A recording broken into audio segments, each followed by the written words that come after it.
But don't sell librarians short. We're more than tight bun, bespeckled, cardigan-wearing women who go, shh. In reality, we librarians are pretty savvy detectives. When researching Evie proved futile, I started researching her mother, Ingrid. Not during her Hollywood years. I traced Ingrid all the way back to Ellis Island. Ingrid had entered with her mother, a brother, an aunt, and 2 cousins. The Eisenberg brothers, her father and uncle, were tailors. They'd emigrated a few years before, established a business, and then sent for their families. Currently in New York, there's several Eisenbergs, so with the help of an intern, I started making phone calls. And eventually, I came across a nephew of Ingrid, a man who was now middle-aged, who'd met his Auntie Ingrid maybe twice. She'd scared him. He didn't know that much about her, but he did know that she was the center of a family scandal. When she was a teenager, she ran off to Hollywood to become an actress. She remained there for several years, had a child who had died there, and then came back to New York quite unexpectedly. These events had taken place before he was born. So I thanked the man, gave him an email address, and told him I'd be interested in any information on his California cousin. Well, over a year had gone by before I heard from the man again. He was clearing out a storage unit and found a box of papers that had belonged to his father. In them was an unopened piece of correspondence. His aunt, his father, no longer living. He opened it. It was a receipt from the Los Angeles Memorial Park. Mrs. Ingrid Eisenberg. Plot number J-12-6, balance due 0. It was rubber stamped, paid in full. He asked me if I wanted a copy. I arrived at Anderson Memorial Park one breezy November afternoon. I'd gotten there much later than I'd expected. I promised a friend I'd put in an appearance at a Sunday brunch in 20 minutes tops.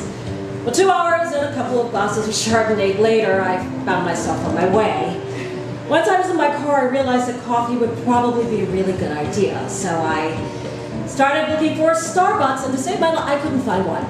I mean, this is Los Angeles. They grow Starbucks, what, 2, 3 to a block? Not on this Sunday. After several minutes, I finally gave up, and I pulled into a 7-Eleven. By the way, 7-Eleven has fantastic coffee. Make a note of it.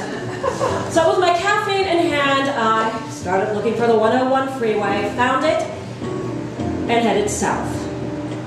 Way south. Found myself exiting in a place where I never, ever thought I'd exit. Why hadn't I brought somebody with me? I mean, I was wishing I had somebody really big and threatening with me, but it was too late now. Twice I'd gotten lost, and twice I considered getting back on the freeway. This wasn't an area where you stopped to ask for directions. But the third time was the charm. Found Anderson Memorial Park at the end of a dead-end street. No pun intended. Anderson Memorial Park had been founded years before. Unlike Forest Lawn and Hollywood Forever cemeteries, tourists don't visit this graveyard. It's located south of downtown, far from Hollywood. It was established before the freeways dissecting neighborhoods. I found the cemetery itself to be very peaceful, humble, and funny as it may sound, I felt perfectly safe there. I was headed to a much older section that didn't see too many visitors. It was established during the Depression for those who couldn't afford to bury their dead anywhere else. And the specific section I was going was kept locked, so somebody was going to have to take me. I found myself following the groundskeeper's green pickup truck through the narrow winding roads of the cemetery until it stopped. The groundskeeper told me that we'd be walking the rest of the way. I wore heels. Great. It's also starting to get very windy. Now, I asked the groundskeeper why this section was kept locked, and he explained that years ago this had been the old Jewish section. At one point there were several incidents of vandalism, and the owner at the time decided to put an end to it by putting up this rather large, threatening-looking fence. And he pointed to the metal spikes at the top of the fence. They were decorative and potentially deadly. He also added that he didn't see a need for the fence now, but it was kept locked and gated just as it had been for years. Once inside, I noticed several small metal rectangles that I learned were tin grave markers. They were cheap, fragile. Most hadn't fared well over time. They were severely weathered, some had been mangled by lawnmowers. The groundskeeper asked if I was visiting a relative. He was being polite. I considered telling him the truth. Oh no, I'm just looking for the grave of a child actor who died during the 1940s. One of the major studios covered up her death and she's been haunting them ever since. Truth was far too complicated, so I just said yes. I also let him know that he didn't have to stay with me. I was sure I could find the grave on my own. He hesitated before letting me go on, called to me that he would be close by. Now the rows were surprisingly well marked. Grass needed mowing, weeds needed pulling, but I was easily able to find the grave I was looking for. To my surprise, it was marked with a tiny mud-caked tin marker. Guess I expected it to be unmarked. With the top of a pen, I carefully scraped away some of the mud. And while severely eroded, I could still make out the name Eisenberg. No names, no dates, as if this had been a hasty afterthought. I guess this would be in keeping with the cover-up. And it occurred to me that I was probably the only visitor to this grave in the 70 years it had been here. Why hadn't I brought flowers? Because flowers would have been inappropriate. Reached into my pocket and I found a few coins, change from my 7-Eleven coffee. And there was a new penny, and this seemed right, so I placed it on the marker, and I found myself starting to get emotional. But thankfully, the researcher in me took over. I mean, there was still no real proof that this was the final resting place of Evie Everheart, aka Ava Eisenberg. I got to work. I fished out my digital camera and started snapping photographs. Now please understand, by now, my head was totally clear. But as I knelt over this grave, things changed. Things got strange, weird. Things became unnaturally still and quiet. My perception of time and space seemed to shift. I was suddenly very, very cold. And I wasn't by myself anymore. Please don't ask me how I knew, but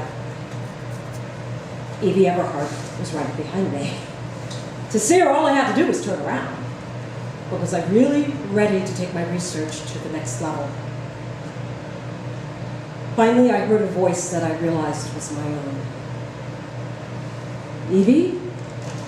Ma'am, did you find the plot? And just like that, a cold wind blew out of nowhere, returning things to normal. Evie was gone. It was the groundskeeper calling to me from the gate. He didn't want to rush me, but he wanted to let me know that they'd be closing soon. And I looked around me, and it had gotten very, very dark. How can I get out here? I told the groundskeeper to please wait for me. I took one last look around me, grabbed my bag, and quickly made my way toward the gate and the very real groundskeeper. Once back in my locked car, like that would have done any good, I remembered something that my grandmother used to tell me. Be careful what you look for, you just might find it. And with that, I put my foot on the gas and I headed back toward the main gate of the cemetery and toward the safety of the 101 freeway.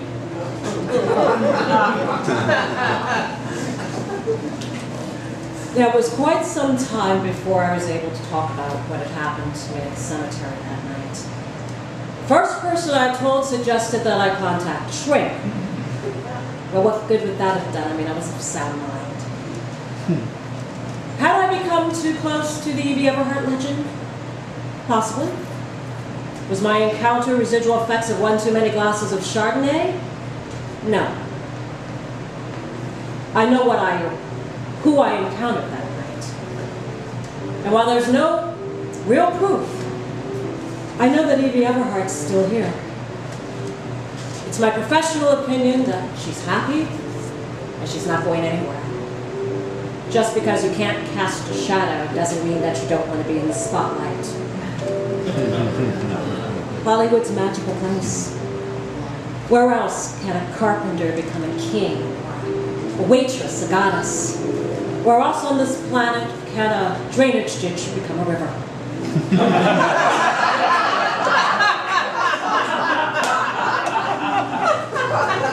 The further we go back history, the more that fact and fiction become entwined.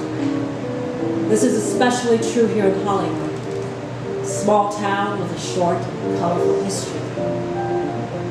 Sometimes it's hard to see where the truth ends and the legend begins. And then sometimes the truth refuses to lie quietly. Good night, Evie. And good night to you. Thank you.